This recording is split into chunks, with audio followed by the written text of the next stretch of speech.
This is the second episode in a 5-part series where I break down the hierarchy of the Vanderlyn gang. Also, my bad for taking so long with this video, I was really sick. Anyways, in this video I'll break down the next stage, the Freeloaders. This category consists of Reverend Swanson, Josiah Trelawny, Uncle, and Leopold Strauss. We will begin with the character of Reverend Swanson. We first meet Reverend Swanson in the first mission of the game. Matter of fact, Reverend Swanson had the first line in the game. We don't see much of Reverend Swanson throughout Chapter 1. The next time we really see him is in the mission, Who the Hell is Leviticus Cornwall? We see Reverend giving John painkillers. Arthur makes a comment that makes it seem like Reverend is a drug addict, but we don't really see this in Chapter 1. But in Chapter 2, we see Reverend's drug and alcohol abuse very clearly. In one of the first missions of Chapter 2, we meet Reverend at this train station, and he is obviously very drunk. He's playing poker with a few other men and is losing horribly. Arthur lectures the men because it's obvious Swanson had no clue what he was doing. Arthur takes Reverend's place, and Swanson runs while Arthur is playing. Arthur must go find Reverend, and we find him picking a fight with a big man. Arthur kills the man, fighting with Reverend, and someone saw him. Arthur chases the witness and convinces him not to talk. While Arthur was chasing the witness, Swanson went on the train tracks. What have you done with your foot? It appears to like this place and wants to stay. Get your foot out of here! Twist your leg, you drunken bastard! Help! Get it!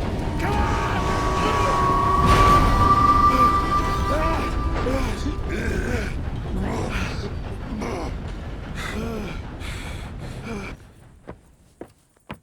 Thank you, sir. Oh, no, you don't! What the hell is wrong with you? What the hell is wrong with you? Throwing me off a bridge like There that? was a goddamn train, you crazy bastard! Have I been bad again, Mr. Morgan? I'm sorry. I wish I was different.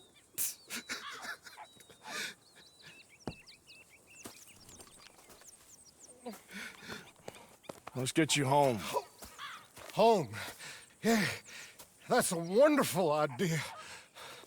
I could have tea with Margaret. Margaret? Who's Margaret? What?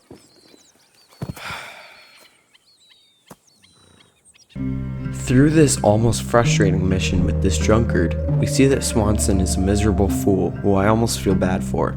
I don't know what happened in his past, but I'm assuming it was something traumatic, and that's why he was a drunkard. In Chapter 4, in a random camp interaction, Reverend Swanson tells Arthur about a monk in town that has spoken to Reverend about bad things going on there. This monk is obviously Brother Dorkins. If Arthur meets Brother Dorkins, it starts a stranger mission chain. From this chain, we meet Sister Calderon, who plays a big part in Arthur's redemption. How have you been, Arthur? Okay. You seem well, Reverend. Yes. Well, maybe. I've been okay before, but then I make a fool of myself again. So do I. I went into town. So did I.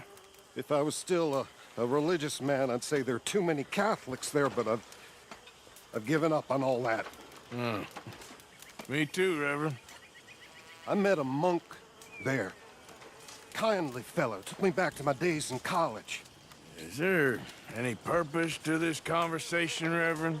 Not really, but he said the strangest things about all manner of bad things happening in town. Bad things happening in a city. Who would have thought it possible? Well, maybe if you're there, you could have a chat with him. He's hanging about outside the marketplace, collecting alms for the poor. Sounds thrilling. In the mission Horsemen Apocalypses, Kieran dies, and once the shooting with the O'Driscoll stops, Reverend is tasked with burying Kieran. While some of the gang are in Gorma, most of the gang on the mainland breaks, besides a couple of characters. One of these characters is Reverend Swanson. Reverend cleaned up all his drug and alcohol addictions while the gang was away, and kept his addictions clean in Chapter 6 despite the dark times. If Arthur has low honor or did not complete the stranger missions with Sister Calderon, then in the mission The Fine Art of Conversation, Arthur will meet Reverend at the train station. Reverend? Reverend.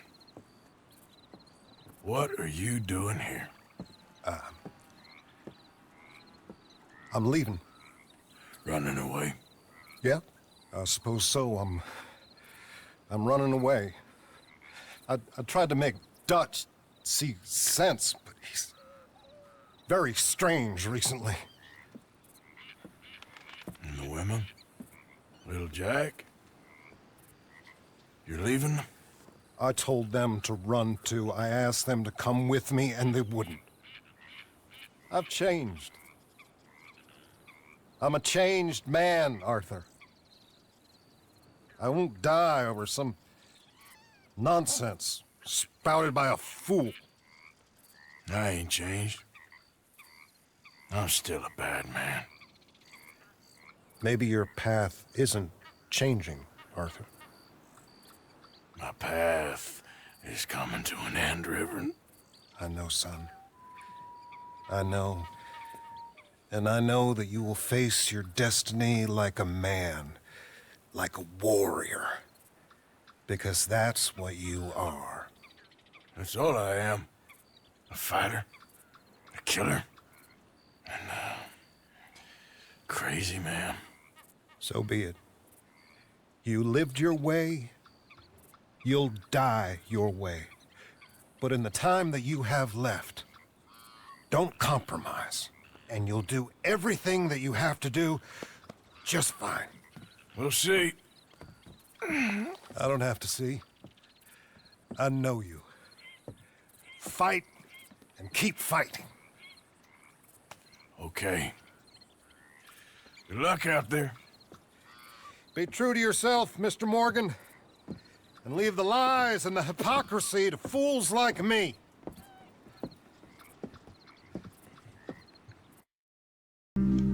In the epilogue, Charles informs John and Uncle that Swanson became a preacher in New York and delivered a great sermon about his break from faith and his redemption. Over the course of Red Dead Redemption 2, Swanson goes from a despairing drunk to a wise man for Arthur to count on. His sobering up almost parallels Arthur's in a way. Arthur started as a very bad man and turned into a wise man for many others to count upon. Having a side character go through a very similar and almost as detailed of an arc is very interesting. It shows Rockstar wanted Arthur to go through his redemption with someone else, and when they were talking at the train station, it felt like they both had a very deep understanding of each other. Now for the second character, Josiah Trelawny. Trelawny is an interesting gang member, because he doesn't have to stay with the gang. He's more there to give information to the gang. We meet Josiah Trelawny in Chapter 2 in the mission Americans at Rest. He's one of the last gang members we meet. After the bar fight, Trelawny comes out with Dutch and tells us that he went to look for us in Blackwater, and we left quite the mess. He says he knows where Sean is, and that we need to meet him near Blackwater. We meet Javier, Charles, and Trelawny at the location. Us and Javier snuck up on some men while Trelawny distracted the guards. Trelawny decided that it was his time to leave, so he leaves and we don't see him again until the New South, where Arthur, Dutch, and Hosea find him in the back of a prison transport coach. He got arrested for running a gold mining investment scam. We helped the lawmen about catching escaped criminals and they let Trelawny go free. Trelawny tells us that they were talking of super agents and lots of bounty hunters. We are told to find more about that later. On the ride to go fishing with Dutch and Hosea, we get some history on Trelawny. Trelawny owes everyone for something, but his information is good. Plus, we are now ingratiated with the local law. In the mission Magicians for Sport, we are tasked with learning more about those bounty hunters from Trelawny. Arthur and Charles go to look for him, and he's not in his caravan outside of Rhodes like he said he would be. We find some clues that tell us he was kidnapped. We go to look for him, and we get some great insight into his character from Arthur Morgan. What do you think they want with Trelawny? Could be any one of 100 things. Just depends if any of them involve us. You think he'll talk? Of course he'll talk. He'd sell his own sister to save a train fare. He don't know how not to talk. He don't know where we're holed up, though. At least I don't think he does. I don't know why Dutch still deals with him. Always disappearing for weeks on end. He's got his uses, and, well, loyalty matters to Dutch. Of course. But is Trelawny loyal? Yeah, kind of. I guess Trelawny ain't exactly disloyal. Just got a big mouth. Don't worry. If he talked, I'll goddamn find out what he said.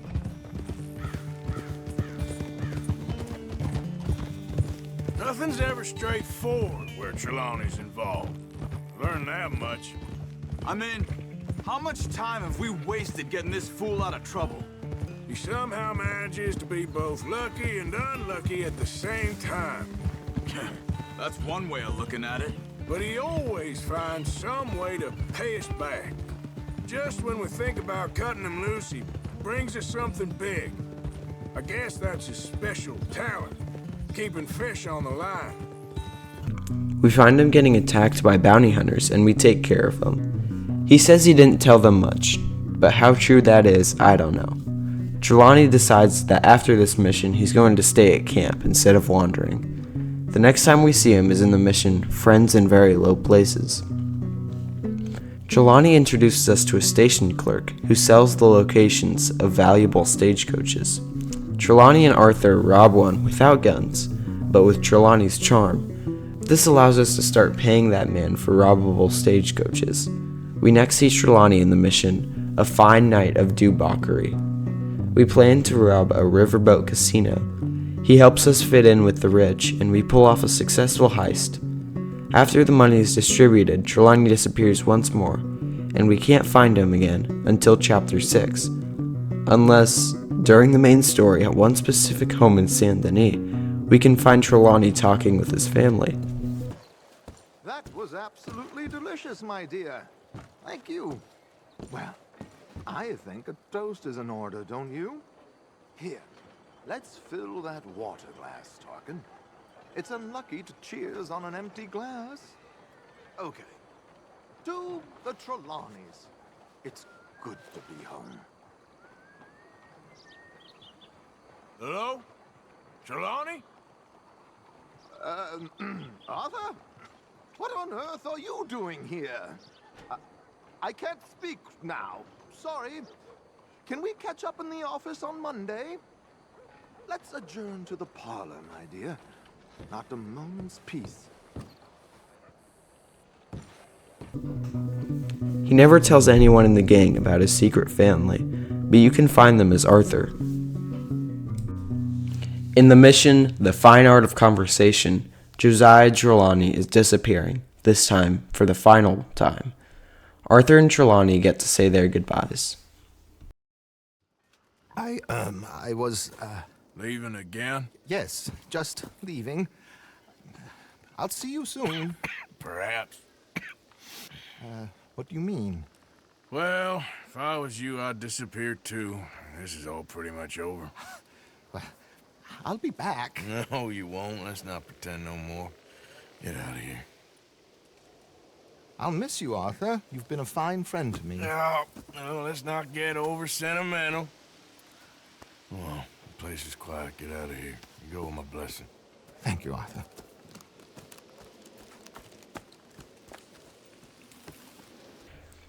Trelawny never had to be loyal to the gang, and he could leave whenever he wanted. Trelawny is one of those characters that you just enjoy whenever he's on screen, and for me, I was heartbroken when he left for the final time. Trelawney's family was never the Vanderlyn gang. They were just his friends, because he was the lucky one, the one who got out, the one who got to live a real life. Next up is Uncle. We know that when Uncle was very young, his parents were killed and he was forced to live alone on the streets, robbing and killing. At some point here, Uncle becomes Red Harlow. Just kidding, Uncle is not Red Harlow. Anyways, sometime prior to 1899, Uncle got married twice. At some point before 1894, Uncle joined the Van der Linde gang. He mostly served as an entertainer, not really showing anything of value to the gang. In 1894, he introduced a prostitute named Abigail Roberts to the gang. John Marston and Abigail end up falling in love and having a son together. In the chapter of Coulter, we can find Uncle hanging around the kitchen, having a drink. In Horseshoe Overlook, Arthur and him go to Valentine and take some of the women along. Uncle and Arthur share a lot of banter, but we can tell it's all lighthearted. You are a sad man, Arthur Morgan. But I know you love me. Desperately. You're my favorite parasite. No, ringworm's my favorite parasite. You're my second favorite parasite. Very funny.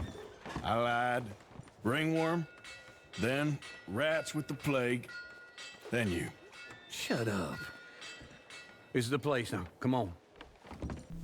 In Chapter 3, Uncle gets a tip about an unguarded stagecoach heading through a quiet road near Rhodes. Uncle brings Arthur, Charles, and Bill to come rob it.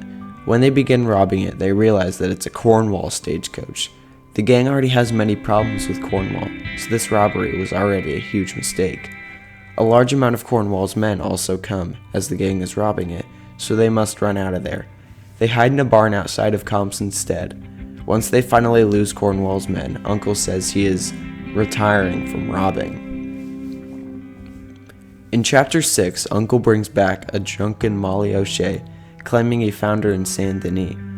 Molly says she was a rat for the Pinkertons and was shot on sight.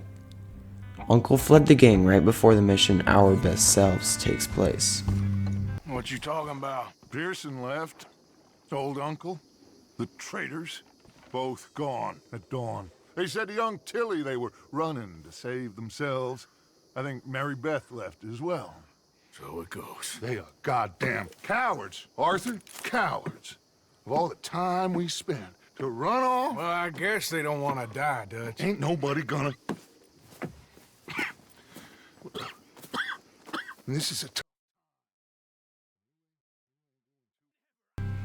We don't see Uncle again until the epilogue. We see Uncle after John purchases Beecher's Hope. He leaves the bank and sees Uncle for the first time in 8 years. Uncle stayed with John and informed him that Charles Smith was alive and in Saint Denis. After they rescue Charles and take him back to the ranch, Uncle says that they need to tear down the shack. They tear it down, and then John rides into town to purchase a pre-cut home. With everything prepared at the ranch, Uncle oversees John and Charles building it. Despite annoying John, Uncle is a big help. After the house is built, Uncle says the ranch needs more work. Uncle takes John into town again and helps him get a good deal on a pre-cut barn. Uncle and Charles take the liberty of building the barn, while John goes out making money by bounty hunting. The morning after the barn is finished, Uncle gets captured by Skinner brothers. Uncle was badly burned while being held captive by the Skinners. Charles and John rescue him, and Uncle takes a while to heal at the ranch. After the events of American Venom, Sadie and Charles both leave the ranch, but Uncle stays with John and his family. 4 years later, Abigail and Jack are abducted by Agent Ross, and John is tasked to hunt down his former gang members. While John is away, Uncle is tasked with looking after the ranch. When the Marsons finally return to the ranch, they realize Uncle didn't work around the ranch at all, and they need to repair the ranch. Uncle continues to live with John, Abigail, and Jack after they return, and with them back, Uncle resumes working around the ranch. At a later date, the U.S. Army and Bureau agents launch an attack on the ranch, and Uncle is unfortunately shot. Hang in there, Uncle! I'm gonna get you out of here safe! Ain't time, John. I ain't gonna make it off this porch anyhow. You take Jack and Abby. Take them and... Don't worry about me. Just get him out of here. No! Uncle, please! Oh my God! They killed him! Come on, son! Ain't nothing we can do for him now! Uncle spends his last moments defending his family. Uncle was obviously not a major contributor to the Van der Linde gang, but was a much bigger contributor to John and his ranch. Overall, it's hard to pin what kind of man Uncle was in the end, but on his grave it shows no birth year, just the year he died and the words, "Impossible to forget." Next, the person who I believe to be the most valued in this category, Leopold Strauss. Definitely not the most liked in this category, but definitely valued due to the amount of money he brings into the gang. Strauss was born in the city of Vienna in the Austrian Empire. He grew up extremely poor, fighting for food scraps. At 17 years old, Strauss was sent to America, landing in the middle of the New York City draft riots of 1863. Leopold ran illegitimate scams for years, and eventually Dutch Van der Linde picked him up, and he became Dutch's gang's accountant, and eventually started a loan shark business. We first see Strauss's business in Chapter 2, when he asks Arthur to collect debts from Chick Matthews, Mr. Roble, and Lily Millet. Afterwards, Strauss tells Arthur to collect from a man named Thomas Downs. Arthur couldn't get any money from Thomas, but got something much more deadly instead. In a random camp interaction, Thomas's wife comes into camp and yells at Strauss and informs him that her husband died. Strauss is unmoved by this and just gives ownership of the debt to her instead. In Chapter 3, Strauss gives Arthur two names, Winton Holmes and Gwen Hughes. Winton Holmes is first. He plans to repay his debt with a white cougar that he has been tracking. The debt is paid, but not before Winton loses his life to the cougar. Next is Gwen Hughes. He's an undertaker apprentice who is unable to pay back his debt, so he digs up the grave of an old lady and takes the diamond brooch. Later in the chapter, Arthur, Bill, Karen, and Lenny are planning to rob the Valentine Bank. Leopold Strauss asks him to collect the last of the debt from the Downs family. My husband's not cold in the ground and you've come back here. Archie, I nearly paid off what was owed. Your husband knew the rules when he took that money. Now, I'm real sorry about the way things turned out, but he had a choice. Ain't my fault about the way the world is. He didn't have a choice. He was good and he did good. There wasn't no choice in that. And you've as good as killed him yourself, and don't kid yourself. You had a choice. You speak as if killing was something I cared about. You ever wonder about eternity? You should. I hope it's hot and terrible, Mrs. Downs. Otherwise, I'll feel I've been sold a false bill of goods. Now, please, give me that money.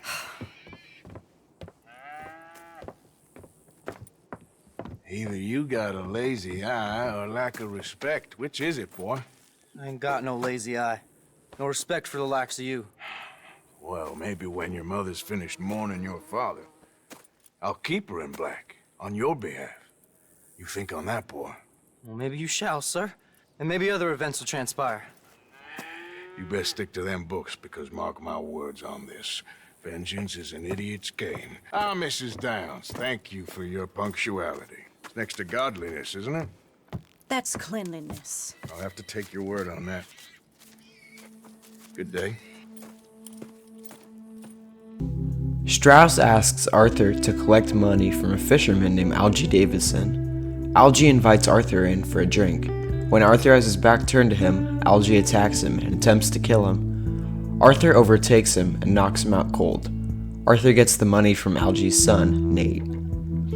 Strauss also helps in robbing a wealthy businessman and gambler, Desmond Blythe, on the ship called the Grand Corrigan. Arthur dresses as a wealthy man and plays poker with him.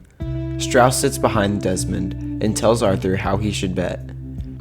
The guards were alerted at the sounds of gunshots upstairs, which leads to Arthur, Javier, Trelawny, and Strauss making an escape. In Chapter 6, Strauss lends money to two people, J. John Weathers and Arthur Londonderry. Arthur goes to collect from J. John Weathers, but realizes that he has a wife with a baby on the way, and Arthur chooses to absolve his debt. Next, Arthur Londonderry. Arthur goes to the mine where he's told Mr. Londonderry works, but Arthur Londonderry is dead, worked to death. Arthur goes to Mr. Londonderry's wife, and after seeing their son, he is reminded of the Downs family. Arthur chooses to absolve the debt and give them money. Arthur goes back to camp to kick Strauss out. Ah, How did you get on, Mr. Morgan? Just dandy. Just... get up. What? Get up! What is wrong? Nothing's wrong. Nothing at all. What are you doing? Something I should have done a long time ago. Get your bag. Is this it? I don't understand. I ain't gonna kill you, though I probably should. You disgust me. And you shame us. If we could be shamed any more than we already are, that should do. Go! I don't understand you. What are you doing? Go and get a job!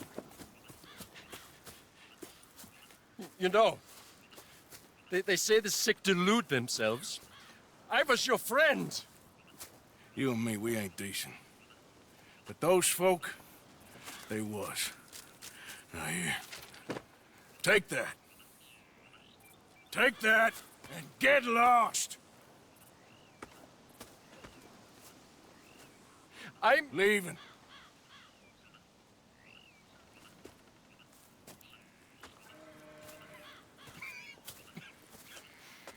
The gang's opinion is mixed of Arthur kicking Strauss out. Some support Arthur's decision, others do not. In the epilogue, Charles tells John the overall fate of Strauss. They picked up Strauss, the agents. Made a real mess of him. I heard he died in custody. Never said a word. Guess some folk is strong in ways you can't see. Everything that happened... In the end, Strauss actually stayed strong and didn't rat on the gang to the Pinkertons, even though they had technically betrayed him. While this is honorable, I cannot respect Strauss. He led to so many broken lives and even destroyed many people's livelihood. Well, that's it. The second to lowest level of the Van der Linde gang. The drunken clergyman, the lucky one, the lazy bastard, and the blood-sucking moneylender. If you stayed this long, you should probably subscribe. Anyways, see you in the next one.